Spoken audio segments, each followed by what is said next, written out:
కానీ నువ్వెవరు? ఇన్ఛార్జ్ కాదు కదా. పార్టీ నిర్మాణాలంటే పార్టీ ఈ నియోజకవర్గం ఇన్ఛార్జి ఉంటాడు, పార్టీ అధ్యక్షులు ఉంటారు, వాళ్ళు పెడితే ఒక వాల్యూ ఉంటుంది. నువ్వేదో కార్పొరేషన్ చైర్మన్ ఉన్నా నువ్వు ఎలా పెడుతున్నావు? నువ్వు పెట్టడం తప్పే కదా. నీకు అర్హత లేదు ప్రెస్ మీట్లు పెట్టే అర్హత. ఎందుకంటే ప్రజాస్వామ్యం కాబట్టి ఎవరిని ఏమనే అనే పరిస్థితి లేదు. ప్రజాస్వామ్యంలో ఎవరు వాదన వాళ్ళు వినిపిస్తూ ఉంటారు.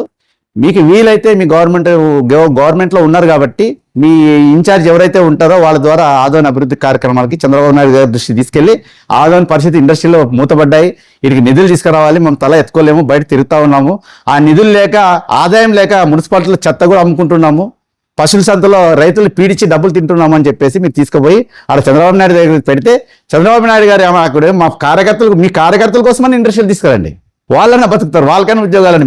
మా ప్రజలకు వద్దులే, మీ కార్యకర్తలకి ఉద్యోగాలు ఇచ్చేదానికన్నా ఇండస్ట్రీలు తీసుకొని వచ్చి ఆదోన్లో మీరు ఇండస్ట్రీలు ఏర్పాటు చేస్తే మా పార్టీ ప్రజలు కాకున్నట్ల మీ పార్టీ కార్యకర్తలకైనా న్యాయం చేయాలని మీ ద్వారా కోరుతున్నాం. ఇక్కడ వచ్చినటువంటి పత్రికా సోదరులకు, మీడియా మిత్రులకు అందరికీ పేరు పేరు నమస్కారాలు. ఈ యొక్క ప్రెస్ మీట్ ముఖ్య ఉద్దేశం రాష్ట్రం మొత్తం మీద కూటమి ప్రభుత్వం అధికారంలోకి వచ్చి ప్రజలకు ఇచ్చిన హామీలను నెరవేర్చలేక 2 సంవత్సరాలు వెన్నుపోటు ప్రజలు పొడిచిందనే ఒక కాన్సెప్ట్తో రాష్ట్ర పార్టీ పిలుపు మేరకు ప్రతి నియోజకవర్గంలో పెద్ద ఎత్తున నిరసన ర్యాలీ చేయడం జరిగింది. ఈ యొక్క నిరసన ర్యాలీ గురించి కురువ కార్పొరేషన్ చైర్మన్ మన దేవేంద్రప్ప గారు కామెంట్లు చేయడం జరిగింది. ఎందుకు మీరు నిరసన చేస్తూ ఉన్నారు? చంద్రబాబు నాయుడు గారు అన్ని వర్గాలకు పథకాలు ఇచ్చేశారు, మా ప్రభుత్వంలో ఇన్ని పథకాలు ఇచ్చినారు, మీరు ఏమి ఇచ్చినారు, ఈ రాష్ట్రంలో ఎక్కడ అభివృద్ధి జరగలేదని చెప్పేసి ఆయన కామెంట్లు చేయడం జరిగింది. నిరసన ర్యాలీ అనేది ఈ 2 సంవత్సరాల్లో కూడా ప్రజలను ఇచ్చిన హామీలు నెరవేర్చలేనందున ప్రజలు ఎక్కడ కూడా నిలదీసి అడగడంతో వాళ్ళకి చెప్పే ముఖం లేక వాళ్ళ మీద తప్పుడు కేసులు పెడుతూ రాష్ట్రంలో అన్ని వర్గాలను అణిచేసే విధంగా ఈ కుటుంబ ప్రభుత్వం చేస్తున్నటువంటి అరాచకాలకు, వాళ్ళు చేస్తున్నటువంటి దౌర్జన్యాలకు అంతు లేకున్నట్టు ఉంది, అదుపు లేకున్నట్టు ఉంది. ఆ యొక్క వీళ్ళ అణిచివేతకు దూరమైన తర్వాత ఆ అణిచివేతకు తిరుగుబాటు ప్రజలందరూ కూడా స్వచ్ఛందంగా ఈ యొక్క ర్యాలీలో పాల్గొని ఈ రాష్ట్రంలో జగన్మోహన్ రెడ్డి గారు అందించిన సంక్షేమ పథకాలే తప్ప చంద్రబాబు నాయుడు గారు అరాకొర పథకాలు ఇస్తూ ఈ రాష్ట్ర ప్రజలందరూ కూడా అణిచివేసే ధోరణిగా గురి చేస్తున్నాడని చెప్పేసి ఆ యొక్క ప్రోగ్రామ్స్లో, ఆ యొక్క ర్యాలీలో ప్రజలందరూ కూడా స్వచ్ఛందంగా పాల్గొన్నారు. వీళ్ళకి భయం స్టార్ట్ అయింది అప్పుడే. ఎందుకంటే ఇప్పుడు అణచివేత అనేది ఈ ప్రజాస్వామ్యంలో జరగదు. మీరు ఎంతమందిని అణుస్తారు, అణచివేత గురి చేస్తారు? ఈ రాష్ట్రంలో ప్రజలందరూ కూడా ప్రజాస్వామ్యబద్ధంగా పరిపాలన ప్రజలకు అందించాలి. చంద్రబాబు నాయుడు గారు మరి ఎక్కడ ఇస్తున్నారు? అరకొర పథకాలు ఇస్తూ చేతులు దులుపుకుంటూ కొత్త పింఛన్లు లేవు, 50 సంవత్సరాలకే పింఛన్లు అన్నారు. ఎక్కడిచ్చినారు? మహిళా సోదరిమణులందరూ కూడా ఆర్థికంగా మహిళలు ఎంతమంది ఉంటే అంతమందికి 1500 అన్నారు. ఎక్కడిచ్చారు? అమ్మఒడి అరకొర 1 సంవత్సరం ఎత్తేసినారు. మరి ఇప్పుడు కూడా అది స్కూల్ ఓపెన్ అయినా ఇంతవరకు గతిలే. ఇట్లా ఈ రాష్ట్రంలో అన్ని విధాలుగా రైతులైతేనేమి, కార్మికులైతేనేమి, మహిళలైతేనేమి, మీడియా వాళ్ళని కూడా ఎక్కడ చూస్తే అక్కడ అణచివేతలు, కేసులు. అంటే ప్రజాస్వామ్యాన్ని కూని చేసే విధంగా ఈ రాష్ట్రం అంతా కూడా బీహార్ రాష్ట్రాన్ని తలపిస్తూ ఉంది. ఇట్లా ఇన్ని అరాచక శక్తులకు ప్రజలందరూ కూడా తట్టుకోలేక ఈ యొక్క పరిపాలన ప్రజలకు సరిపోక ఎలాగైనా సరే ఈ పరిపాలన అంతా కూడా పోవాలి, మళ్ళా రాష్ట్రంలో సువర్ణ పాలన రావాలి అని ఆ యొక్క కార్యక్రమాన్ని విజయవంతం చేసుకుంటూ కలుస్తూ ఉన్నారు అందరూ కూడా. ప్రజలు కూడా పొరపాటు జరిగిపోయినాయి, మళ్ళా ఇలాంటి పొరపాటు జరగకూడదని రాష్ట్రంలో ఆయన జగన్మోహన్ రెడ్డి వెంట ఈ ప్రజలందరూ కూడా నడుస్తూ ఉన్నారు. ఒకసారి కూడా కూటమి ప్రభుత్వం నాయకులు కూడా ఒకసారి తెలుసుకోవాలి. మరి గతంలో జగన్మోహన్ రెడ్డి గారు చేసినటువంటి అభివృద్ధి కార్యక్రమాలు, జగనన్న అమ్మఒడి లబ్ధిదారులు దాదాపు 44,48,865 కోట్ల రూపాయలు. అంటే మొత్తం కొంచెం 26.067 లక్షల కోట్ల రూపాయలు అమ్మ ఒడికి వేసినారు. తర్వాత జగనన్న వసతి దీవెన లబ్ధిదారులు 25,17,245 దాదాపు కోట్లలో 40,275.76 కోట్ల రూపాయలు. జగనన్న విద్యా దీవెనకు దాదాపు 29,65,930 మంది లబ్ధిదారులు. జగనన్న విదేశీ విద్య దాదాపు 408 మంది లబ్ధిదారులు. తర్వాత వైఎస్ఆర్ రైతు భరోసా 53,58,366 మంది లబ్ధిదారులు. తర్వాత వైఎస్ 0 వడ్డీ పంట రుణాలు 84,66,217 మంది లబ్ధిదారులు. వైఎస్ఆర్ ఉచిత పంట బీమా 54,75,651. ఇన్పుట్ సబ్సిడీ దాదాపు 34,41,500 రూపాయలు, 500 మంది లబ్ధిదారులు.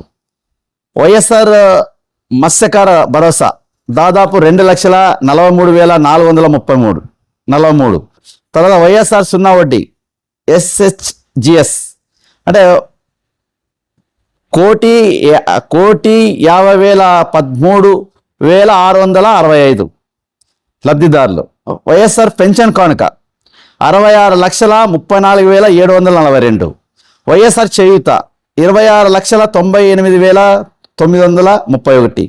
వైఎస్ఆర్ ఆసరా 78,94,169 మంది లబ్ధిదారులు. వైఎస్ఆర్ బీమా దాదాపు 1,30,171. తర్వాత కాపు నేస్తం 3,58,613. వైఎస్ఆర్ నేస్తం 82,130 మందికి లబ్ధిదారులు. జగనన్న చేదోడు 3,37,802. తర్వాత లా నేస్తం 5,781. తర్వాత వాహన మిత్ర 2,76,368. తర్వాత వైఎస్ఆర్ ఆరోగ్య ఆసరా 23,28,832.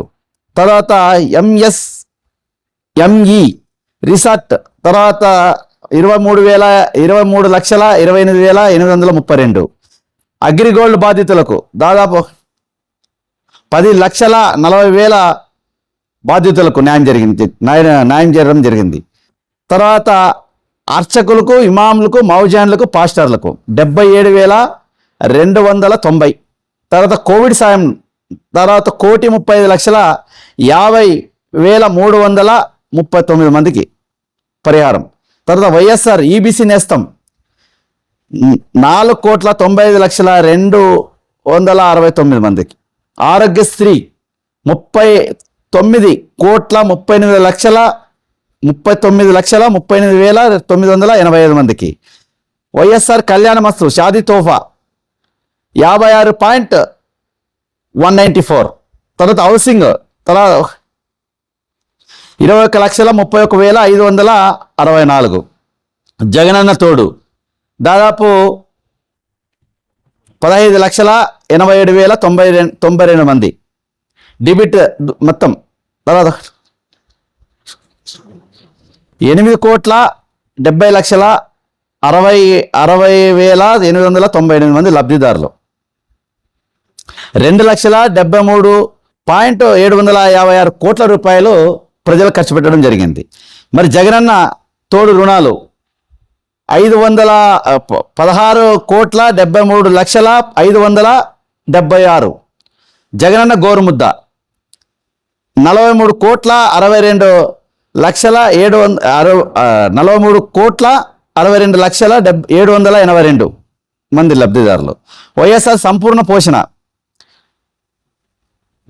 35,70,625 మందికి. తర్వాత జగనన్న విద్యా కానుక 47,40,421. హౌసింగ్ సైట్లు దాదాపు 3,19,00,000 మందికి. తర్వాత వైఎస్ఆర్ కంటి వెలుగు 79,94,151 మందికి లబ్ధిదారులు. 10th విద్యార్థులకు జూబేస్ కంటెంట్ అంటే దాదాపు 9,52,925 మందికి. పీడిఎస్ బియ్యం 1,46,12,662 మందికి. విద్యుత్ సబ్సిడీ 39,77,310 అంటే నాన్ డిబిటీ మొత్తం. ఇలాగా ఈ రాష్ట్రంలో అన్ని విధాలుగా అన్ని వర్గాలకు పథకాలు ఇవ్వడం జరిగింది. మరి టిట్కో గురించి కూడా దేవేంద్రప్ప గారు మాట్లాడడం జరిగింది. టిట్కో గతంలోన టీడీపీ గవర్నమెంట్లోన 50,000 నుండి 3,75,000 దాకా ప్రజలతో వసూలు చేసినారు. జగన్మోహన్ రెడ్డి గారు ముఖ్యమంత్రి అయిన తర్వాత ఈ రాష్ట్రంలో ఉన్నటువంటి నిరుపేదలందరూ కూడా డబ్బు కట్టుకునే పరిస్థితి లేదు, వాళ్ళందరూ కూడా డబ్బు కట్టాల్సిన అవసరం లేదని చెప్పేసి అప్పుడున్నటువంటి వాళ్ళందరూ కూడా వైఎస్ఆర్సీపీ ప్రభుత్వంలో రూపాయికి రిజిస్టర్ చేసి ఇవ్వడం జరిగింది. అంటే కేంద్రము స్టేట్ బడ్జెట్తో వాటిని నిర్మించినారు. చంద్రబాబు ఏమి ఇవ్వాలి ఇవన్నీ కూడా. మరి మీరు అప్పుడు మీ ప్రభుత్వంలో ఎందుకు ప్రజలకు అందరికీ ఇవ్వలేకపోయినారు? మరి కట్టిన డబ్బులు కూడా ఎక్కడ పోయినాయో తెలియదు, మరి ఎవరు జోబుల్లో పోయినా కూడా తెలియదు టిట్కో డబ్బులు.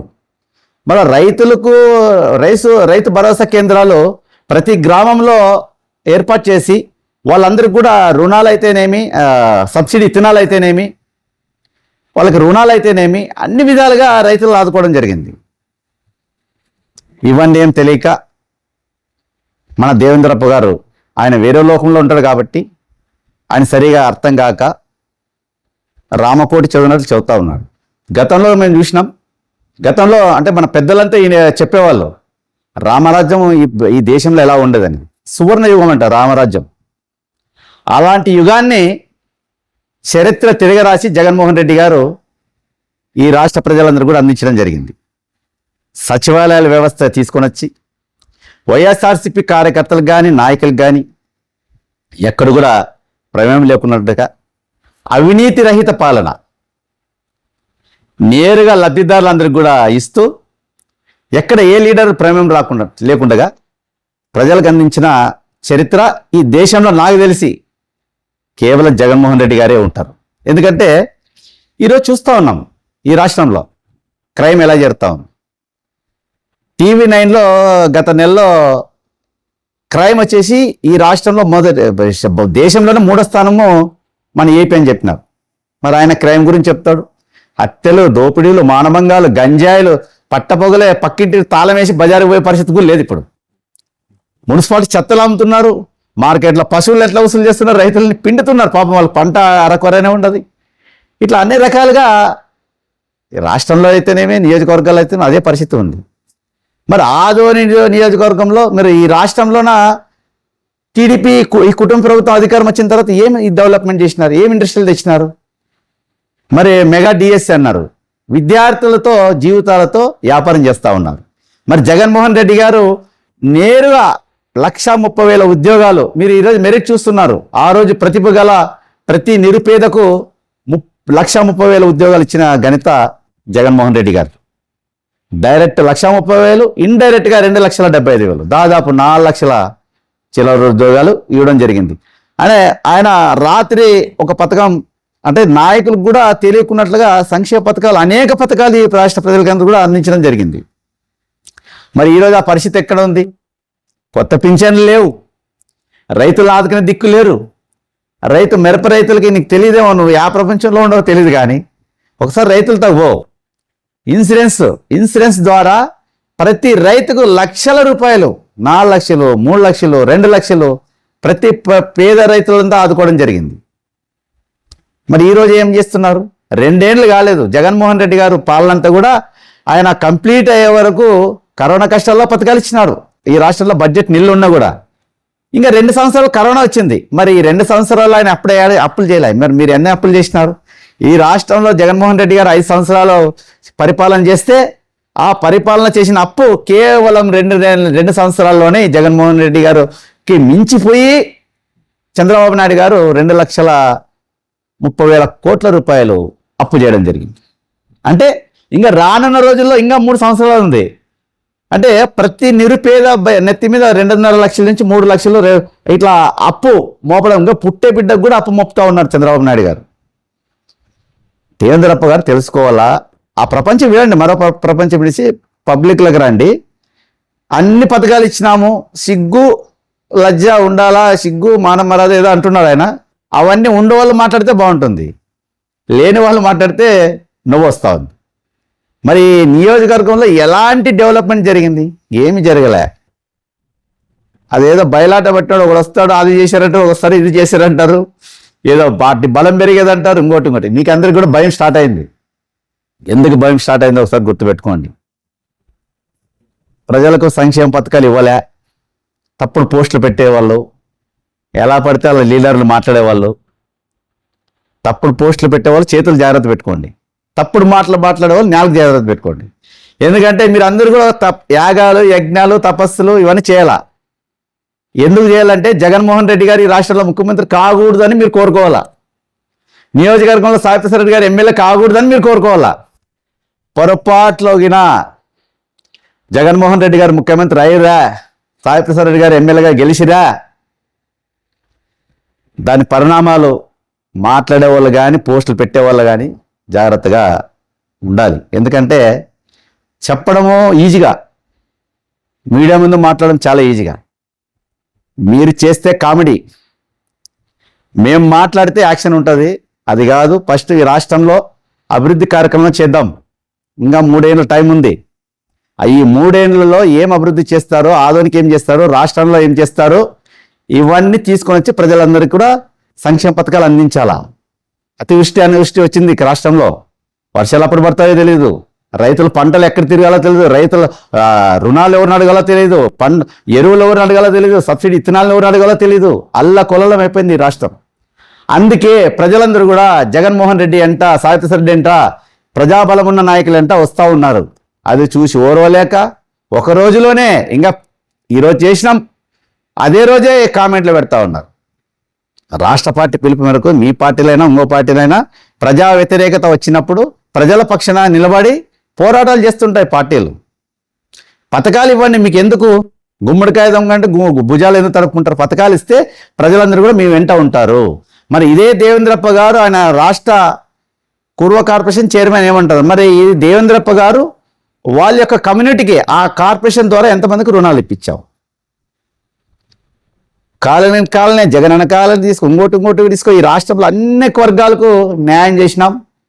మా గవర్నమెంట్లో సాయిప్రసాద్ రెడ్డి గారు అభివృద్ధి చేసినారు. మెడికల్ కాలేజ్ గురించి ఇంతవరకు ప్రస్తావనే లేదు, మాట్లాడరు. ఎందుకు మాట్లాడతారు? మీకు చేత కాదు.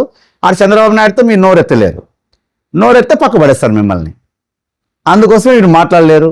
మరి బైపాస్ ఇవన్నీ టౌన్లోన ఇలాంటి అన్నీ కూడా సాయిప్రసాద్ రెడ్డి చేసినారు. మీకంటూ ఆదోన్లో ఒక ఇండస్ట్రీలు తీసుకొస్తే మీ కుటుంబానికి గౌరవం ఉంటుంది. ఈ కుటుంబంలో ఉండే నాయకులు మాట్లాడే వాళ్ళకి వాళ్ళకి కూడా వాళ్ళందరికి కూడా. ఎందుకంటే ఆదోన్ డెవలప్మెంట్ లేదు. ఇది లాస్ట్కి ఉంది ఈ ఏరియా, ఈ కర్ణాటక బార్డర్ కాబట్టి ఇక్కడ ఏదైనా ఇండస్ట్రీలు వస్తే కానీ ఇది ఈ ఏరియా అంతా బాగుపడే పరిస్థితి లేదు. మరి ఈ ఏరియా బాగుపడాలంటే గతంలోనే 2002లోన ఇక్కడ అన్ని ఇండస్ట్రీలు బంద్ అయిపోయినాయి. అప్పుడు ఉండింది ముఖ్యమంత్రి గారు చంద్రబాబు నాయుడు గారు. మరి అప్పుడు ఉన్నటువంటి మీరు ఆ గవర్నమెంట్లో ఉన్నటువంటి మీ నాయకులు కూడా ఎందుకు దాన్ని ఆపలేకపోయినారు? ఎందుకు ఆదాని ఫండ్స్ తేలేకపోయినారు? ఎందుకు ఆ ఫ్యాక్టరీలు అంతా నిలబెట్టలేకపోయినారు? ఎందుకు ఆదాని ప్రజలకు మీరు ఇంత ద్రోహం చేసినారు? మరి ద్రోహం చేసింది మీ చంద్రబాబు నాయుడు గారు, మీ పార్టీనే. మళ్ళీ ఈరోజు మీరే మాట్లాడుతూ ఉన్నారు. ఏది ఏమైనా ఈ రాష్ట్రంలో ప్రజలందరూ కూడా న్యాయం జరగాలంటే, సువర్ణ పాలన రావాలంటే జగన్మోహన్ రెడ్డి గారు మళ్ళీ ముఖ్యమంత్రి అయితే తప్ప ఈ రాష్ట్ర ప్రజల భవిష్యత్తు అంతా మారదని చెప్పేసి మేము కోరుకుంటూ, ఈ మన సోదరుడు దేవేంద్రప్ప కూడా నిజాలు తెలుసుకొని మాట్లాడితే బాగుంటుంది. వైసీపీ ర్యాలీని చూసి మీరు భయపడుతున్నారు అంటే ఇంకా మీరు మీ తప్పుని మీరు ఒప్పుకున్నట్టే. ఎందుకంటే ప్రజలందరూ కూడా సంక్షేమ పథకాలు ఇవ్వలేదు కనుక ఈరోజు మీరు చూస్తూ ఉన్న రాష్ట్రంలో అంత ఏ కాన్సెన్స్లైనా చూడండి, స్వచ్ఛందంగా ప్రజలు వస్తే పాల్గొంటున్నారు. ఇప్పుడు ఇంకా 2 ఏళ్ళే, ఇంకా రానున్న రోజుల్లో ఈ యొక్క ప్రోగ్రాంలో రెట్టింపు అవుతాయి.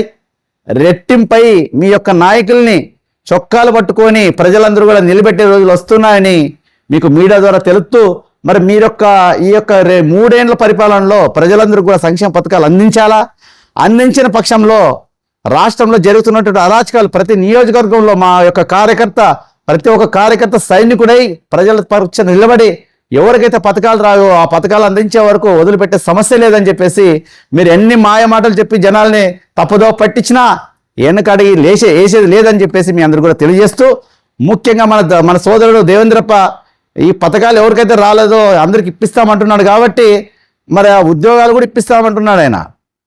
ఆ ఉద్యోగాలు ఎవరైతే మనం ఐడెంటిఫై చేస్తాం ఆదంలోన వాళ్ళని తీసుకొని వచ్చి నీ ఇంటి ముందు కూర్చోబెడతాం. మళ్ళీ నువ్వు ఎలా ఉద్యోగాలు ఇప్పివో చూస్తాం. ఎందుకంటే మీడియా ముఖంగా చెప్పినా కాబట్టి ఖచ్చితంగా ఇవ్వాలా. ఇవ్వకపోతే ఆ నిరుద్యోగులతో ద్వారా మీ మీద కేసు పెట్టించే పరిస్థితి తీసుకురావడం జరుగుతుందని మీడియా కూడా తెలుపుతూ, మీరు ఈ రాష్ట్రంలో ఈ కుటుంబ ప్రభుత్వం మనుగడ సాగాలంటే ఖచ్చితంగా సంక్షేమ పథకాలు ఇవ్వాలి. మరి మొన్న జరిగినటువంటి కేంద్రంలో అమిత్ షా గారు ఒక మాట చెప్పారు. మీరు పెద్దగా కళ్ళు చేసుకొని చెవులు పెద్దగా చేసుకొని వినాలి. ప్రతి నెల అప్పులకు పోతా ఉన్నారు. డబ్బులు ఎవరికి ఇస్తున్నారో ఎవరు ఖర్చు పెడుతున్నారో తెలియదు. కేంద్రం వాళ్ళ చేతులు ఎత్తేసినారు. ఇంకా మేము సొంతంగా పార్టీలు పెట్టుకుంటాం, మేము సొంతంగా పోతాం అంటున్నారు. ఎందుకంటున్నారంటే ఈ అప్పులు భరించలేక. పేదలకేం పథకాలు ఇవ్వరు, అప్పులేమే కుప్పలుగా అప్పు చేస్తూ ఉన్నారు. వీళ్ళతో స్నేహం కడితే రేపు పొద్దున మేము కూడా ప్రజల్లో పలచనబడే ప్రమాదం ఉందని చెప్పేసి సొంతంగా ప్రతి రాష్ట్రంలో మేము పోటీ చేస్తామని ఆయన స్పష్టంగా మీడియా ముఖంగా తెలిపినారు. ఇవన్నీ కూడా మీ కూటమి నాయకులు తెలుసుకోవాలా. ఇంకా కూటమి కుంపటి పగిలిపోతుంది. ఇంకా 2029లో జగన్మోహన్ రెడ్డి గారు మీరు కూటమితో వచ్చినా కూటమి విరిగిపోయినా జగన్మోహన్ రెడ్డి గారి గెలుపుని ఆపలేరు, ఇక్కడ సాయిప్రసాద్ రెడ్డి గారిని గెలుపు ఆపలేరు అని చెప్పేసి మీకు తెలియజేస్తూ, రానున్న రోజుల్లో ఇంకా 3 సంవత్సరాలు ఉంది ఆధునిక అభివృద్ధి కార్యక్రమాన్ని అందించాలని మీడియా ముఖంగా తెలియజేస్తూ, నా పేరు బి దేవ, వైఎస్ఆర్సీపీ ఆధునిక పార్టీ పట్టణ అధ్యక్షులు.